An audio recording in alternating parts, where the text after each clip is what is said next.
Assalamualaikum warahmatullahi wabarakatuh. Halo semuanya, perkenalkan namaku Via. Sebelumnya, bagaimana nih kabar kalian hari ini? Semoga sehat selalu ya. Pada kesempatan kali ini, kita akan belajar mengenai materi baru. Tapi sebelum itu, ada yang masih ingat tidak nih kita belajar apa pada materi sebelumnya? Yaps, betul. Pada minggu lalu, kita telah belajar mengenai kegiatan ekonomi. Ada berapa sih kegiatan ekonomi itu? Betul, kegiatan ekonomi terbagi menjadi 3. Pertama, kegiatan produksi, distribusi, dan yang terakhir kegiatan konsumsi.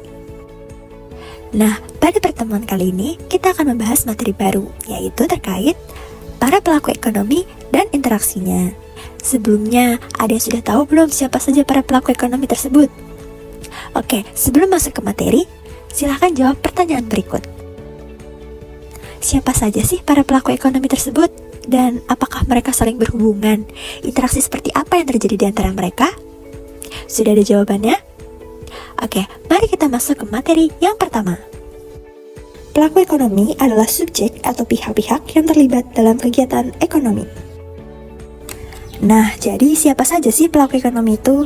Pelaku ekonomi terdiri dari 4. Yang pertama ada rumah tangga produsen atau RTP, di sini sebagai perusahaan. Yang kedua, rumah tangga konsumen atau RTK. Ketiga, pemerintah, dan yang terakhir ada masyarakat luar negeri. Nah, sekarang kita masuk ke materi yang pertama, yaitu rumah tangga produsen atau RTP. Pada umumnya, perusahaan atau RTP berperan dalam kegiatan memproduksi barang dan jasa, termasuk kegiatan distribusi atau memasarkan barangnya. Mereka pada umumnya menciptakan barang untuk dikonsumsi langsung oleh konsumen atau RTK. Akan tetapi, ada juga loh perusahaan yang tidak memproduksi langsung barang dan jasanya. Apa sih perusahaan itu? Yaps, perusahaan dagang. Tidak cuma itu, RTP juga memiliki beberapa peran. Yang pertama, memproduksi dan menjual hasil produksi kepada RTK atau masyarakat. Yang kedua, sebagai distributor, yakni melayani seluruh proses hingga barang sampai ke tangan konsumen. Yang terakhir, sebagai agen pembangunan atau penyedia lapangan pekerjaan. Sekarang kita masuk ke jenis-jenis perusahaan. Terdapat beberapa perusahaan yang melayani di beberapa bidang yang berbeda. Yang pertama, perusahaan jasa.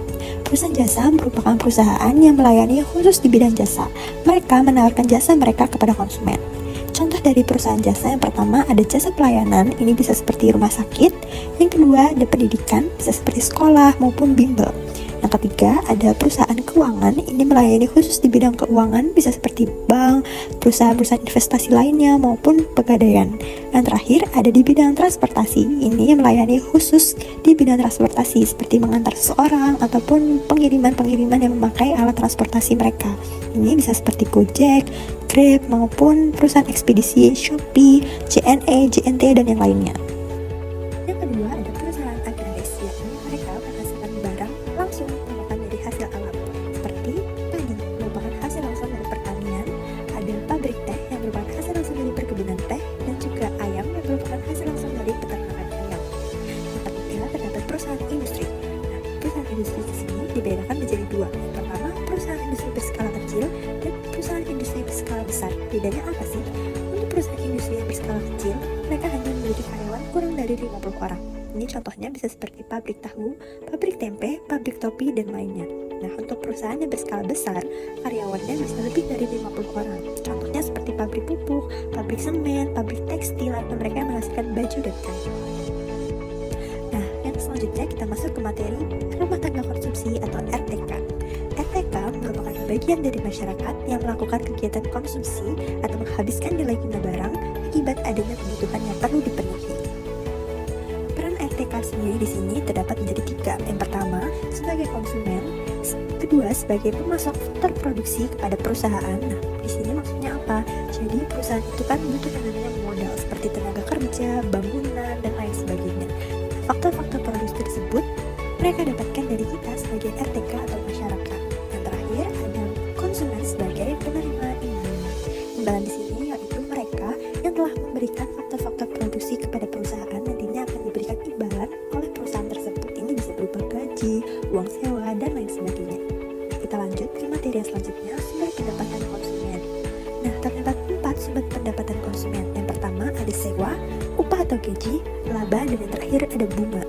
Untuk sewa ialah imbalan yang diterima oleh RTK karena telah menyediakan faktor-faktor produksi seperti tanah kepada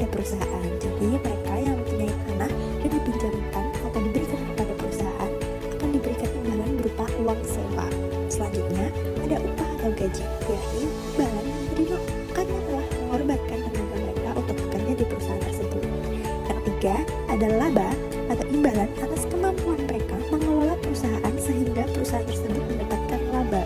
Yang terakhir ada bunga atau imbalan karena telah meminjamkan sejumlah uang sebagai modal untuk usaha perusahaan tersebut. Apakah bisa dimengerti untuk materi sumber pendapatan konsumen ini? Nah, selanjutnya kita masuk ke materi yang ketiga, yaitu pemerintah. Tugas pemerintah dalam perekonomian yaitu mengatur, mengendalikan, dan mengadakan kontrol terhadap jalannya roda perekonomian agar tetap berjalan dengan stabil. Peran pemerintah sendiri terdapat 3. Yang pertama, pemerintah sebagai konsumen, yaitu pemerintah ikut mengkonsumsi barang atau jasa untuk membangun fasilitas umum. Contohnya seperti listrik, pemerintah juga ikut memakai listrik untuk membangun fasilitas umum negara. Yang kedua, ada pemerintah sebagai produsen atau investor. Kalian pernah mendengar dengan istilah BUMN atau Badan Usaha Milik Negara? Nah, BUMN itu dikelola langsung oleh pemerintah untuk menyediakan fasilitas yang dipakai oleh masyarakat. Banyak perusahaan yang tergabung dalam BUMN, bisa contohnya seperti KAI dan lain sebagainya. Maka dari itu, pemerintah bisa juga disebut sebagai produsen atau investor. Dan yang terakhir, ada pemerintah sebagai pengawas atau pengontrol. Nah, pemerintah bisa membuat kebijakan untuk mengawasi atau mengontrol jalannya perekonomian negara agar tetap stabil. Salah satunya bisa melalui bank sentral. Pemerintah mengatur keuangan negara melalui bank sentral dan membuat beberapa kebijakan agar perekonomian bisa tetap terkontrol dan stabil. Apakah bisa dipahami untuk peran pemerintah sendiri? Nah, untuk pelaku ekonomi yang terakhir, yakni ada masyarakat luar negeri. Kegiatan ekonomi yang terus berkembang seiring dengan perkembangan zaman dan teknologi menyebabkan terjadinya saling ketergantungan di antara negara satu dan negara lainnya. Terdapat beberapa peran dari masyarakat luar negeri. Yang pertama, masyarakat luar negeri sebagai konsumen. Maksudnya apa sih? Nah, masyarakat luar negeri sendiri di sini ikut membeli dan mengkonsumsi barang yang dihasilkan oleh negara lain. Contohnya bisa seperti masyarakat Amerika atau orang Amerika yang memakai pakaian batik dari Indonesia. Nah, itu mereka ikut membeli dan juga memakai produk dari negara yang bukan berasal dari negara mereka. Yang kedua, ada sebagai produsen. Nah, masyarakat luar negeri ini membuat barang atau memproduksi barang dan disebarkan ke negara lain. Tujuannya apa? Ya sama, untuk dikonsumsi oleh masyarakat dari negara yang bukan berasal dari negaranya. Bisa contohnya seperti kita yang memakai barang-barang atau produk yang dihasilkan oleh negara lain seperti handphone yang dihasilkan negara China, sepatu yang dihasilkan oleh negara Amerika, dan lain sebagainya. Nah, yang ketiga ada masyarakat luar negeri sebagai tenaga kerja ahli. Maksudnya apa sih? Negara-negara maju seperti negara Jepang, Amerika, dan Inggris pastinya memiliki pendidikan yang jauh lebih maju dan berkembang dibanding negara berkembang lainnya. Nah, mereka yang memiliki tingkat pendidikan yang lebih tinggi pastinya akan menghasilkan tenaga kerja ahli yang mana nantinya akan bekerja untuk perusahaan, baik perusahaan di dalam negeri maupun di luar negeri.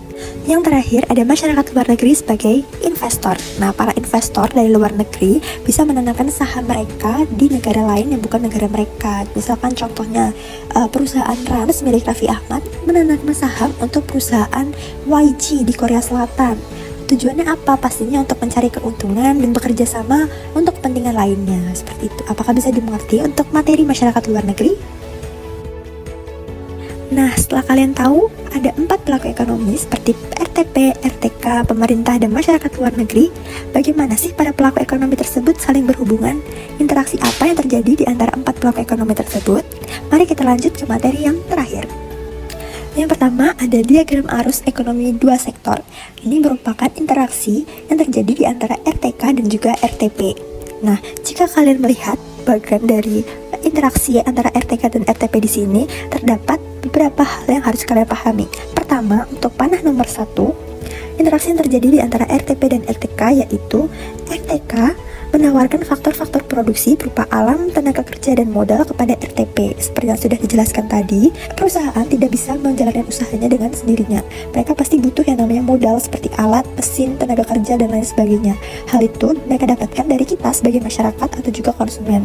Nah, perusahaan mendapatkan itu semua dengan cara mereka membeli, contohnya seperti tanah. Nah, mereka membeli langsung dari konsumen atau masyarakat dengan menyewa dan membayar uang sewa kepada masyarakat. Ada juga jika mereka membutuhkan tenaga kerja, mereka membuka yang namanya lowongan pekerjaan. Mereka menawarkan hal tersebut kepada konsumen. Nantinya, konsumen mendapatkan upah atau gaji atas hasil kerja mereka di perusahaan tersebut.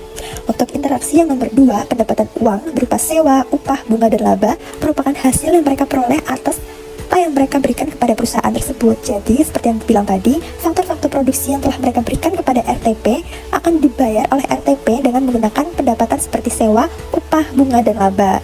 Hal itu juga yang terjadi di nomor 3. Mereka mendapatkan uang atau hasil penjualan yang diberikan kepada RTP.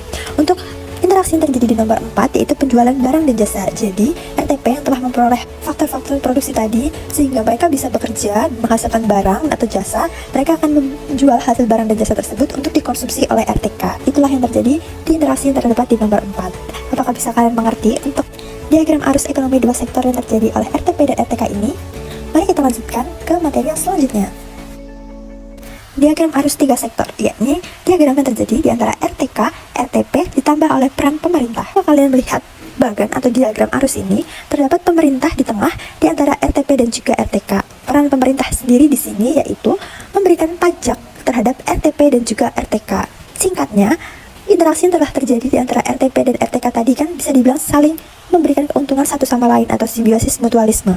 RTK menawarkan faktor produksi kepada RTP, RTP menerima dan juga membayarkan hasil dari faktor produksi yang diberikan oleh RTK bisa berupa upah, gaji, dan lain sebagainya, lalu dibelanjakan oleh RTK lagi untuk membeli barang yang dihasilkan oleh si perusahaan atau RTP tersebut.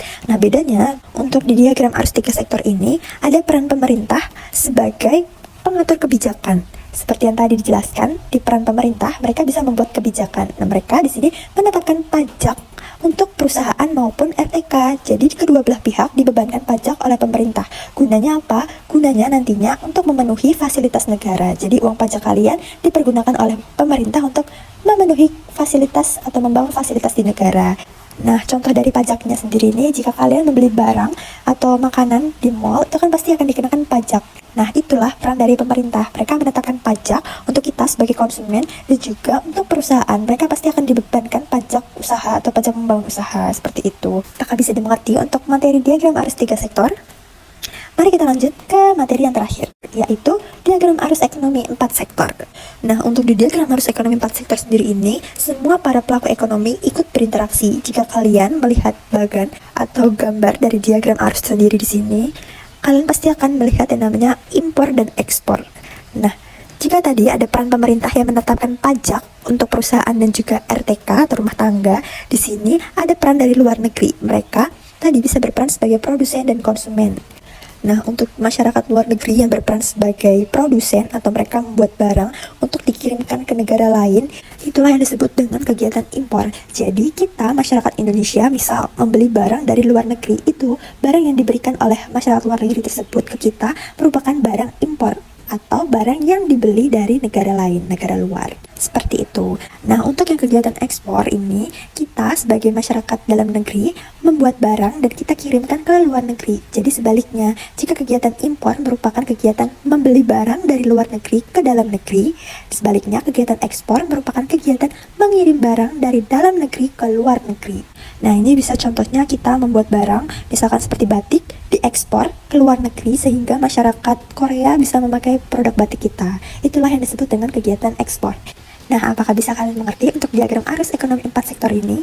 Jadi jangan bingung ya, karena pada dasarnya masing-masing para pelaku ekonomi memiliki peran yang berbeda-beda. Jadi kalian harus pahami apa saja peran dari masing-masing pelaku tersebut. Oke, bagaimana nih? Sudah paham kan sekarang terkait materi pelaku ekonomi dan interaksinya? Apakah masih ada hal yang masih kalian belum pahami terkait materi ini? Jangan lupa dibaca kembali lagi ya materi yang sudah diberikan tadi. Sekian untuk pembelajaran hari ini. Jangan lupa selalu dibaca lagi terkait materi yang telah diberikan sebelumnya.